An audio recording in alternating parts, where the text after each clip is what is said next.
What thoughts are you having right now that don't serve you? They don't serve your bigger future. Judge them, analyze them. They are not you. There's two of us in there. The same thinking that got you here is not the same thinking that will get you to where you want to go. One of my mentors said, the thinking, the habits that got you out of Egypt are not the same habits that are going to take you to the promised land. What's standing between you and where you want to go is always the story between it. Your next level, there's only a story between you. There's no physical guard, there's no guns, there's no blockade. It's what's going on in here.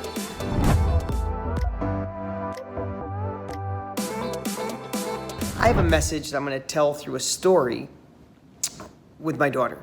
So last weekend, and yes, this has to do with success, has to do with happiness. When I say success, I want you to have a full, rounded definition of success. Money without happiness, money without health, health without money, all of it's a pain in the ass unless you have all of it. So why not work on the core, work on the foundation? Like I always say, all success starts here, because all success starts with your habits and your values. Before the magic money machines, before the businesses, before the grit, before the grind, you need the habits. So let me tell you this story.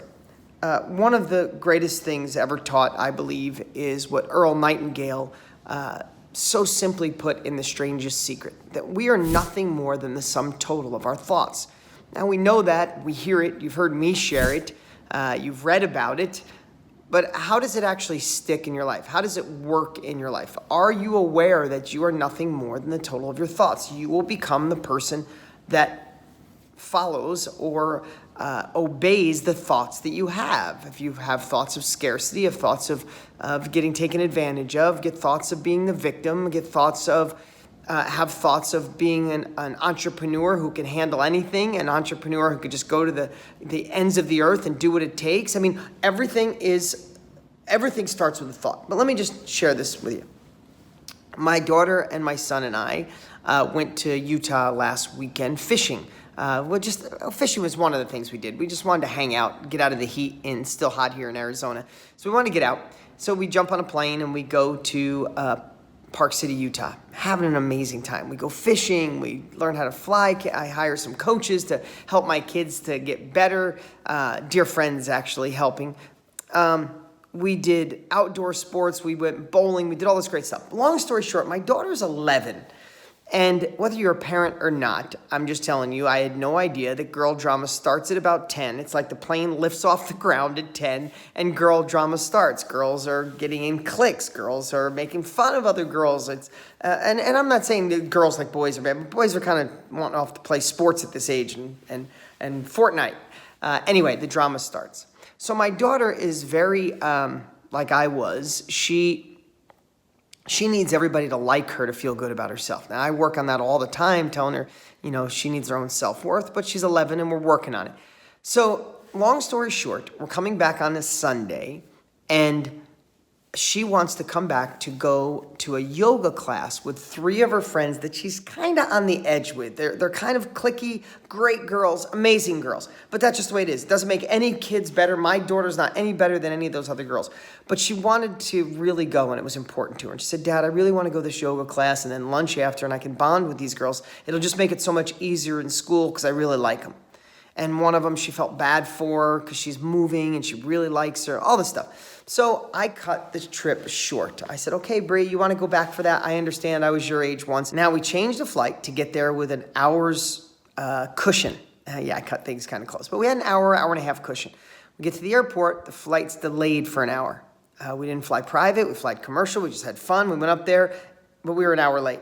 So now we're an hour late, and did you ever fly into planes? They're not super small, not super big, but they can't handle the big roll-on bags, so you got to leave them in the jetway, and then they have to you basically have to check the bag. So we had to check the bag, and all of a sudden I'm looking at time, and we're going to land at about the exact time this yoga class starts. And it was so important to my daughter. I get it. And you might say, it was a dumb yoga class. No, it was more to that. 11-year-old girl trying to, do the right thing. It was a big deal to her. So all of a sudden, now why am I telling you this whole story? Because I watched my daughter say, Dad, we're not going to make it. Dad, we're going to be late. And I watched the stress, and I watched the feeling in her belly when she was telling herself we weren't going to make it. We had not yet gotten there late. We had not yet missed the appointment, but the story, her thoughts were already there. The story she was telling herself is that we were missing it, and I watched her mannerisms change. I watched her physiology change. I watched her mood change. She was sad. She was thinking of all these things, and I'll miss the class, and then Monday at school will be uncomfortable again because I didn't fix it with the one friend. All of those thoughts. One thing, a delay in the flight triggered 15 other thoughts. She wasn't even my regular daughter. She was sitting there sad. So we're going, and I said, here's what I told her. I said, Bree, now kids don't want lessons all the time. As adults, we want them because we want to go faster. But I said, Bree, wouldn't it be better to think that we're going to make it? No matter what, we're going to make it there on time? Because whether we make it there on time, I'd rather have the better thought on the way than being sad. So in my head, all I kept saying is, however we're going to do it, we're going to make it. The flight's going to go a little quicker. We're going to get the bags quicker than we thought. I'll drive quicker. We'll get there. And I was fine. And I do this all the time, but I've had 50 years of being on this earth to figure it out. She's 11. So long story short, we get there on time. We got there 10 minutes early. Drop her off. She got a big smile on her face, but she was stressed for 2 hours. The poor thing. So I waited till the next day and I said, Bree, really simple. We could have been late. But we weren't. But either we were late or not, wouldn't it have been better for your heart, for your health, for your happiness, for the end of a great trip in Utah with your dad and your brother? Wouldn't it have been great to say, you know what, we're going to make it. I'm going to be there in time, no big deal. I'm going to get there and I'm going to bond with my friends. It's going to be amazing, and Monday in school will be great. I said, what, is that what happened? She goes, yeah, that's exactly what happened. Monday went, she ended up telling me afterwards that Monday went great because they bonded. I said, wouldn't it have been better to tell yourself that story over and over, and you would have had a great plane ride? You wouldn't have had stress. You wouldn't have had worry.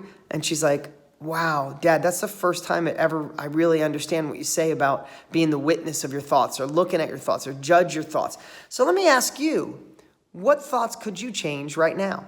Listen, I'll be completely transparent. My ex-wife, who I'm dear friends with, and divorce sucks, for lack of a better word, but we've done an amazing job at it. And the reason I'm bringing that up is because I watch her sometimes go down the path of having thoughts that'll drive her nuts. Like, why didn't it work out in the past? Why couldn't have we done something different? Or how come this is happening now? And I always tell her, I'm like, and I can watch her come right back. She'll get in a grumpy mood. I'll drop the kids off. She's like, hey, short with me. And I know she's letting thoughts get to her, which we all do. And then I remind her, she changes her thoughts. She's a completely different person. I remember listening to Wayne Dyer when he got diagnosed with leukemia. It's not what he passed away of, but when he got diagnosed with leukemia, he said he remembers telling himself, oh my God, I'm sick. I have leukemia. I'm not going to make it. And he felt like shit. He said, wait a minute. I have leukemia either way. The end result's going to be the same either way. So I'm just going to think I'm going to beat it. I'm going to be healthy. I'm going to be the example for leukemia victims or people with that disease. He changed it, and all of a sudden he was the happiest guy you ever saw with leukemia. Only because he changed one thing, his thoughts. So back to you. What thoughts are you having right now that don't serve you? They don't serve your bigger future. Judge them, analyze them. They are not you. There's two of us in there.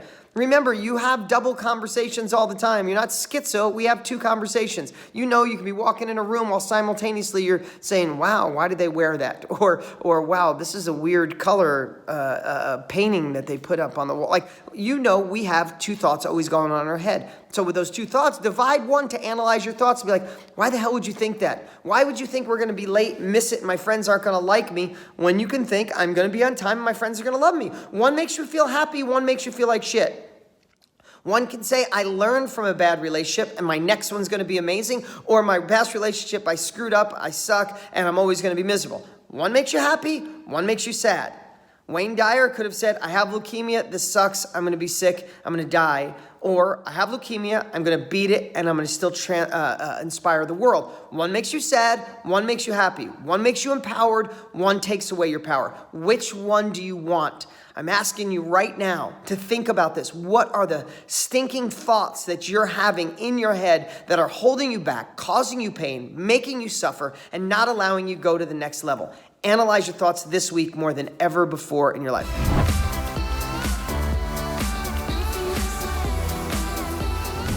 The law of attraction. Is it really the secret to success?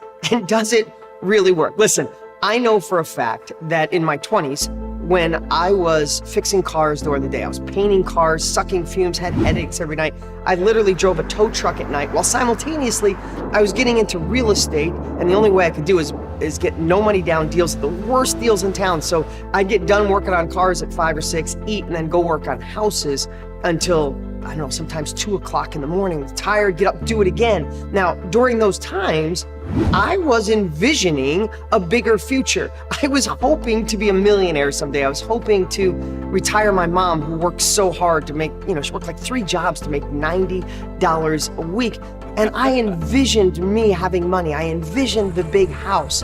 But there was a part I was missing back then. Hey, if you don't already know who I am, I'm Dean Graziosi. I'm a multiple New York Times best-selling author. My new book, Millionaire Success Habits, is on fire right now. You probably see it everywhere. I've been able to start and scale 13 different companies. My brands and my companies have done hundreds of millions of dollars in sales in like 30 years of being an entrepreneur. And I love this topic, the law of attraction, because there's so many different opinions. But in my experience, going from someone who didn't go to college, or coming from someone who didn't go to college and used to work blue collar, hard, hands dirty, which there's nothing wrong with it, and evolving to big business, doing hundreds of millions of dollars, touching the lives of people all around the world, multiple New York Times best-selling books, all those great things, I've really dialed in what I believe and I think is the truth about the law of attraction. You see, I remember when The Secret went viral, was it 8, 10, maybe even 12 years ago? I don't even remember, but The Secret went viral. It's still a strong selling book.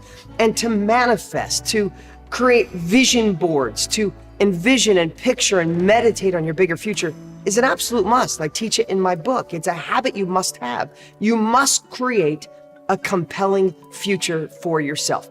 If you focus on what you don't want anymore, if you focus on what your parents have, if you focus on what your friends, family, even parents or loved ones tell you you should do, or listen to the naysayers or listen to the negative news, I'm sorry to say that's the results you'll get. What you focus on is what you get.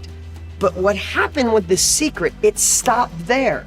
It's not just about the vision board. It's not just about having a compelling future that pulls you towards a better, bigger version of you, towards your next level, towards living your full potential. That's all wonderful. But the part that's missing is action. Now, you're saying, oh, Dean, you're brilliant. No, I'm saying that because a lot of people do miss it. We create a vision board. We want to manifest. We focus on our bigger future, but then we go back to the same old habits we had prior. The same thinking that got you here is not the same thinking that will get you to where you want to go. One of my mentors said, the thinking, the habits that got you out of Egypt are not the same habits that are going to take you to the promised land. So, the law of attraction. It's a hot topic, books, everybody's talking about it, and it continues to go. But I want to tell you the definition of success is taking that principle, taking the law of attraction, but then how do you change your habits? How do you change your routines? And how do you stop doing the things that don't move the needle in your life, that bring you down, that cause negativity, that rob your confidence, or you just do out of a hypnotic rhythm because everybody else used to, or you hang around the negative people, or you surf online for hours and you wonder why your business isn't working? You have to quit those things, open up space, and start doing more of the things that move the needle. My buddy Tony Robbins, I love when he's on stage, he says, listen, you could sit in your garden, you could close your eyes and meditate and say, weeds don't grow, weeds don't grow, weeds don't grow. He goes, but when you open your eyes, unless you pull the weeds, they will grow. Same thing here.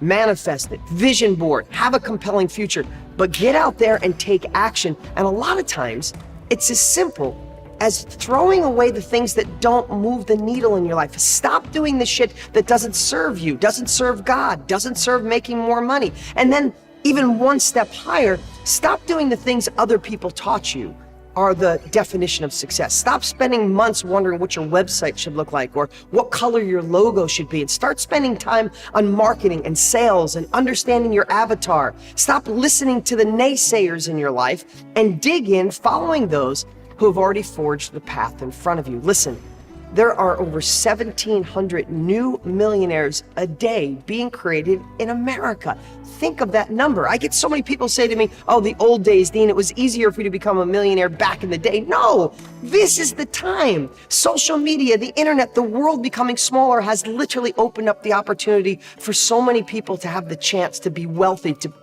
live to their full potential, to grab self-education, learn on your own, learn from those who are already doing it, and go faster and quicker. But it takes more than manifestation. You have to take action and you have to change your habits. And that's why I think Millionaire Success Habits is one of the best-selling books of the year. We just passed 400,000 copies shipped. It's even getting relaunched through a publisher in January. You'll see it everywhere again. I think that book's going to go to 1 million copies. In fact, you can go to Amazon right now and grab a copy for $26, and it's worth every dime. You can get the audio there. You can get the Kindle there. Or still, I'm running this incredible opportunity for everyone because it's my mission to change the global conversation on education. I want to make self-education the new norm.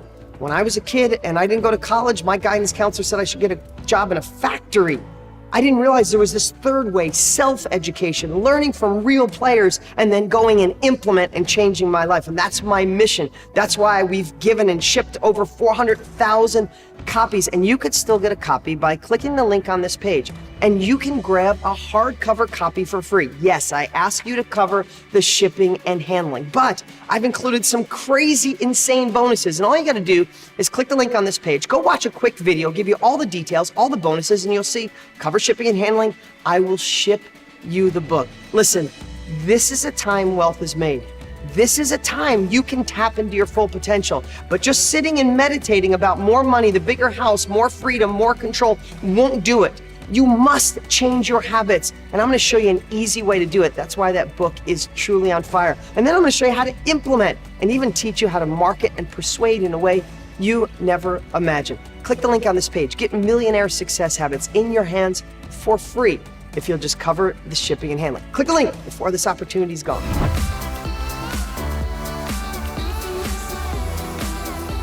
The power of thoughts.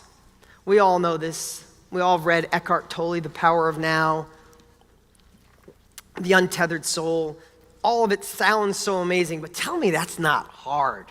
Being the observer of your thoughts, it's like control your thoughts. I mean, it sounds really good, but it's tough. I work on it every day. But it's also the greatest gift in the entire world we could give ourselves.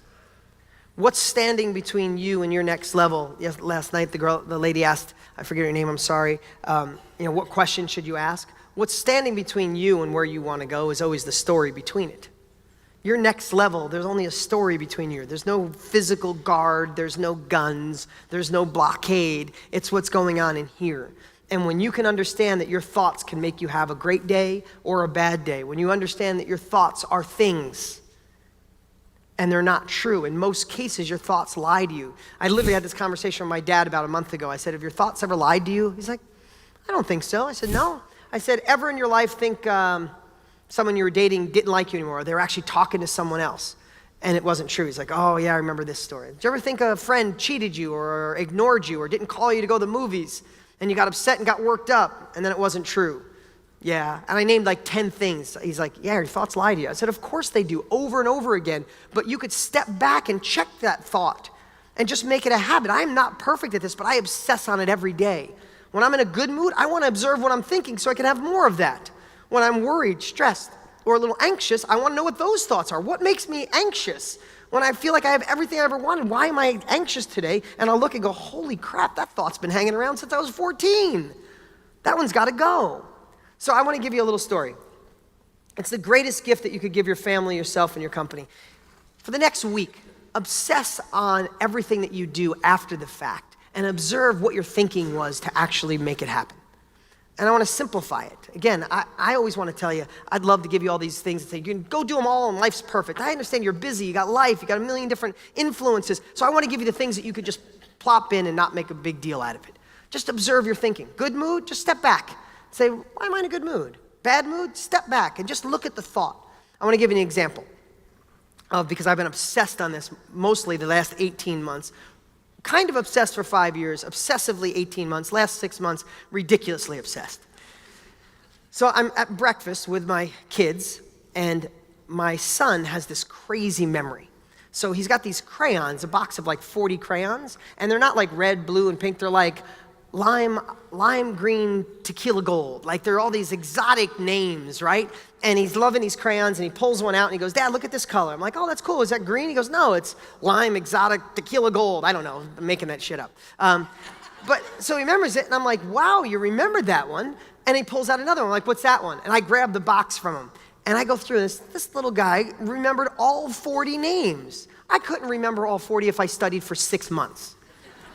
So I'm like, dude, that's amazing. That's your gift. That's your unique ability. My daughter sitting there, sees all the praise he's getting, and says, I can do that. I'm like, that's not your unique ability. God gives us all unique abilities. Dad couldn't do it, but you're my inventor. You're the visionary. My son's the implementer. If they ever would like each other enough to be partners, they'll be badass. So my daughter goes in the other room, she studies, she goes, no, I got this, pull the first one out, what do you think? She gets it wrong. And like, Bree, and she starts crying, that's not like her, she's like upset. And I'm like, baby, no, I said, you have a gift, Brody doesn't come up with the ideas you have. And I'm like, so I tell her about her gifts, and she blurts out, and she says, it's because you spend more time with Brody in the morning. And I'm like, oh, so me thinking I'm doing this right, I said to her, Brianna, don't tell yourself a lie, and don't tell me a lie. I spend equal time with you two. And I go in that phase, right? And all of a sudden she tucks it down. She goes from crying, tucks it down. She gets dressed, or she gets ready. And it's the first day she left since she was born without giving me a kiss going off to school. And I'm like, it's all right. She's learning a lesson. Until she left. And like an hour later, I'm walking around and I do what I'm sharing with you. I observe my thinking. And I'm like, oh shit. Like literally, just like that. I'm not kidding you. And I'm like, I just told my daughter her feelings don't matter. That's what I told her. She tried to express, whether right, wrong, or other ways, that's how she felt in that moment. And what I told her was, your feelings don't matter, tuck it down, go to school. If she gets married to a guy and does it to her, I'll kick his ass. And if he's bigger than me, I'm Italian, I'll have someone kick his ass.